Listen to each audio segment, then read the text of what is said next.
LT grade शिक्षक भर्ती परीक्षा 6, 7 और 21 दिसंबर को। आप लोग जानते होंगे कि लोक सेवा आयोग द्वारा एलटी ग्रेड 2025 की परीक्षा तिथियां जारी कर दी गई हैं।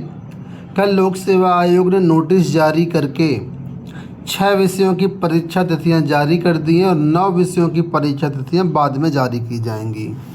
तो फिलहाल यहाँ पर देखिए अपडेट दिया गया है कि सहायक अध्यापक प्रशिक्षित स्नातक श्रेणी एलटी ग्रेड पुरुष महिला शाखा प्रारंभिक परीक्षा 6 दिसंबर, 7 दिसंबर और 21 दिसंबर को आयोजित की जाएगी। उत्तर प्रदेश लोक सेवा आयोग ने शनिवार को 6 विषयों की परीक्षा तिथियां जारी कर दी हैं। शेष 9 विषयों की परीक्षा तिथियां भी जल्द तय कर दी जाएंगी। 15 विषयों के लिए कुल 12,36,238 छात्रों ने आवेदन किया है। ये सभी छात्र जो है इंतज़ार कर रहे थे परीक्षा तिथियों का। तो 6 विषयों की परीक्षा तिथियां जारी हो चुकी हैं। कल के वीडियो में हमने आपको विषयवार एग्ज़ाम शेड्यूल बताया था कि कब किसकी परीक्षा कराई जाएगी। यहाँ पर आप लोग नोटिस देख पा रहे होंगे 20 सितंबर की डेट में नोटिस, और यहाँ पर देखेंगे तो विषयवार शेड्यूल दिया गया है। सबसे पहले 6 तारीख को सुबह गणित की परीक्षा, शाम को हिंदी की परीक्षा। 7 तारीख को सुबह विज्ञान की परीक्षा, शाम को संस्कृत की परीक्षा। 21 तारीख को सुबह गृह विज्ञान की परीक्षा और शाम को वाणिज्य की परीक्षा। तो ये आपका शेड्यूल है इतनी परीक्षाओं का। बाकी शेड्यूल जल्द ही जारी किया जाएगा। आपको बता दें, अगर आप हमारा टेलीग्राम चैनल अभी तक ज्वाइन नहीं किए तो ये हमारा टेलीग्राम चैनल है, यहाँ पर आप ज्वाइन कर लीजिए। लिंक वीडियो के डिस्क्रिप्शन में। सारी सूचनाएँ, सारी नोटिस आपको समय समय पर टेलीग्राम में मिलती रहेंगी। अब वीडियो में आगे बढ़ने से पहले आप सभी के लिए सूचना। आज इस वीडियो में हम लोग बात करने वाले हैं यूपी टेट 2026 एग्जाम की बेस्ट बुक के बारे में, जो कि चक्षु प्रकाशन द्वारा जारी की गई है। यहाँ पर देखिए प्राथमिक स्तर 1 to 5 के लिए एक स्टडी गाइड बुक है, जिसमें आपका संपूर्ण सिलेबस कवर किया गया है। बाल विकास, गणित, पर्यावरण अध्ययन, इंग्लिश, हिंदी, संस्कृत विषय सहित संपूर्ण टॉपिक को यहाँ पर समाहित किया गया है। इस गाइड बुक में 3000 से ज़्यादा इम्पोर्टेंट प्रश्न हैं। 4 प्रीवियस ईयर पेपर सोल्व करके दिए गए हैं और पिछले 7 वर्षों का एनालिसिस चार्ट भी दिया गया है कि किस टॉपिक से कितने कितने प्रश्न आते हैं। यहाँ पर अगर आप देखेंगे तो आपका इसका पूरा एनालिसिस चार्ट मिल जाएगा कि किस साल किस टॉपिक से कितने प्रश्न पूछे गए। इस चार्ट से आपको मदद मिलेगी कौन सा टॉपिक आपके लिए ज़्यादा इम्पोर्टेंट है, किसको ज़्यादा वेटेज देना है। इस पुस्तक की भाषा काफ़ी आसान है। कोई भी अगर एवरेज विद्यार्थी भी है तो अच्छे से समझ करके इस पुस्तक से अपनी यूपी टेट एग्जाम की तैयारी कर सकता है। स्टडी गाइड बुक के अलावा इनकी अलग अलग सब्जेक्ट की भी बुक आती है, प्रैक्टिस सेट की भी बुक आती है। तो इन बुक्स को आप ऑनलाइन और ऑफलाइन दोनों तरीके से परचेज कर सकते हैं। Online Flipkart, Amazon, Snapdeal, Meesho या फिर chachubooks.com से परचेज कर सकते हैं। लिंक वीडियो के डिस्क्रिप्शन बॉक्स में दिएगा। एक बार चेकआउट करके ज़रूर इनसे ट्राई करना और अपनी तैयारी मजबूत कर लेना। आपको बता दें पहली बार परीक्षा जो है प्रारंभिक परीक्षा और मुख्य परीक्षा के माध्यम से कराई जाएगी। अभी तक सिर्फ सिंगल एग्जाम होता था, अब प्री मेंस दोनों कर दिया गया है। तो आपको तैयारी अच्छी करनी पड़ेगी, ठीक है। और दोनों एग्ज़ाम को क्वालिफाई करके आप जो है यहाँ पर सेलेक्ट होंगे। यूपी टेट को लेकर के यहाँ पर देखिए अपडेट आ गई कि नहीं बढ़ेगा टीईटी का आवेदन शुल्क। प्रदेश सरकार ने प्राथमिक और उच्च प्राथमिक विद्यालयों में शिक्षक भर्ती के लिए अनिवार्य शिक्षक पात्रता परीक्षा टीईटी का आवेदन शुल्क नहीं बढ़ाने का निर्देश दिया है। मुख्यमंत्री योगी आदित्यनाथ ने इसके लिए विभागीय अधिकारियों को कड़े निर्देश दिए हैं।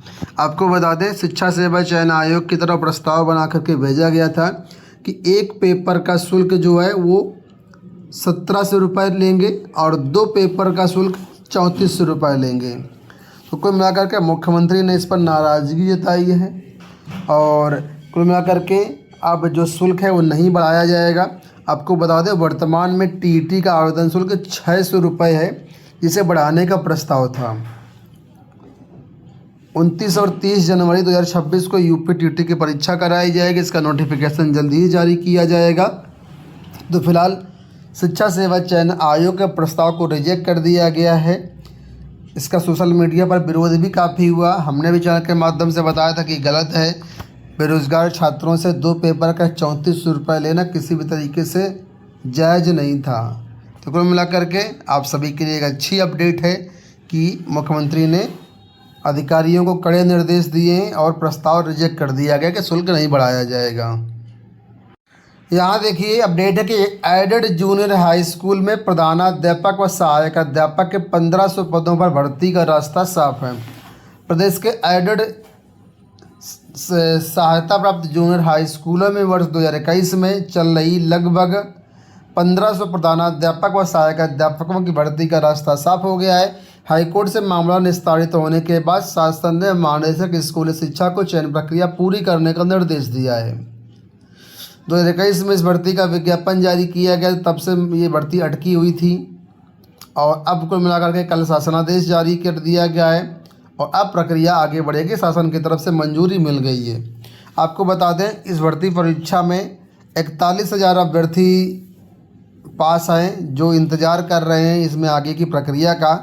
काफ़ी बड़े संघर्षों के बाद ये शासनादेश जारी किया गया है, जिससे अब जो जूनियर एडेड में जो चयनित छात्र हैं वो नियुक्ति ले पाएंगे। यहाँ पर भी देखिए वही अपडेट है कि प्रधानाध्यापक शिक्षकों के 1500 पदों पर भर्ती होगी। तो नई भर्ती की बात नहीं की जा रही। 2021 में जो एडेड जूनियर की भर्ती आई थी उसी का मामला यहाँ पर है, ठीक है। और अब यह प्रक्रिया आगे बढ़ेगी। जो कुछ भी अपडेट मिलेंगे चैनल के माध्यम से हम आपको अपडेट कर देंगे। यहाँ देखिए अपडेट है शिक्षा सेवा चयन आयोग से अभी हाल ही में एडेड डिग्री कॉलेजों में असिस्टेंट प्रोफेसर भर्ती का रिजल्ट जारी किया गया था। विज्ञापन संख्या 51 की बात हो रही है। तो रिजल्ट कट ऑफ तो जारी कर दिया गया, लेकिन यहाँ पर आंसर की जारी नहीं की गई है। अभ्यर्थियों ने आंसर की के लिए अपना विरोध जताया कि आंसर की जारी की जाए। ज्ञापन वगैरह भी दिए गए, लेकिन मामला जब कहीं से निस्तारित नहीं हुआ तो छात्रों ने हाई कोर्ट पे याचिका डाल दी। तो कुल मिलाकर के यहाँ पर देखिए बताया गया है कि 331 एडेड डिग्री कॉलेजों में विज्ञापन संख्या 51 के तहत असिस्टेंट प्रोफेसर भर्ती के 910 पदों के लिए आयोजित लिखित परीक्षा का परिणाम घोषित होने के बावजूद अंतिम उत्तर कुंजी जारी नहीं होने के विरोध में अभ्यर्थियों ने हाई कोर्ट का दरवाजा खटखटाया है। सौरभ मिश्र और 7 अन्य की ओर से हाईकोर्ट की लखनऊ बेंच में याचिका दायर में उत्तर प्रदेश शिक्षा सेवा चयन आयोग को अंतिम उत्तर कुंजी जारी करने के आदेश का अनुरोध किया गया है। तो उत्तर कुंजी जारी करने के लिए कुल मिलाकर के हाईकोर्ट में याचिका डाली गई है। आपको बता दें असिस्टेंट प्रोफेसर का जो इंटरव्यू है उसके टेंटेटिव डेट लोग शिक्षा सेवा चयन आयोग ने जारी किया था। जैसे रिजल्ट जारी हुआ था उसी दिन जारी किया था कि हम इसका इंटरव्यू 2 फेज में कराएंगे। तो कुल मिलाकर के टेंटेटिव डेट तो जारी कर दी गई थी, लेकिन सिर्फ 5 दिन शेष बचे हुए हैं प्रस्तावित तिथियों में और अभी तक इंटरव्यू का कुछ भी अता पता नहीं है। तो यही अपडेट दिया कि असिस्टेंट प्रोफेसर का साक्षात्कार भी टालेगा नवगठित आयोग। 3 बार टीजीटी की परीक्षा टालने वाला आयोग और पीजीटी की परीक्षा 4 बार टालने वाला आयोग अब असिस्टेंट प्रोफेसर का इंटरव्यू टालेगा। इसी के बारे में यहाँ पर अपडेट दिया गया है कि 25 सितंबर से प्रस्तावित इंटरव्यू भी लोग शिक्षा सेवा चयन आयोग को टालना पड़ेगा। 16 और 17 अप्रैल को आयोजित परीक्षा का परिणाम 4 सितंबर को जारी करने के साथ ही आयोग ने 2 चरणों में 25 सितंबर से 8 अक्टूबर और 28 अक्टूबर से 4 नवंबर तक इंटरव्यू कराने के लिए नोटिस जारी किया था। लेकिन आज 21 तारीख हो गई, 4 दिन बचे हुए हैं और अभी तक इसके ना तो एडमिट कार्ड आए ना कोई सूचना आई। तो जाहिर सी बात है 25 सितंबर से इंटरव्यू नहीं हो पाएंगे। टीजीटी पीजीटी की परीक्षा टालने के लिए बदनाम आयोग अब असिस्टेंट प्रोफेसर का इंटरव्यू भी टालने की ओर बढ़ रहा है आगे। यहाँ देखिए अपडेट है कि अब 40 साल की आयु तक होगी बाबुओं की भर्ती। शासन ने तृतीय श्रेणी के कई पदों पर होने वाली भर्ती में अधिकतम आयु सीमा बढ़ाकर के 40 साल कर दी है। अभी तक इन पदों पर भर्ती की आयु सीमा 28 साल या 32 साल हुआ करती थी।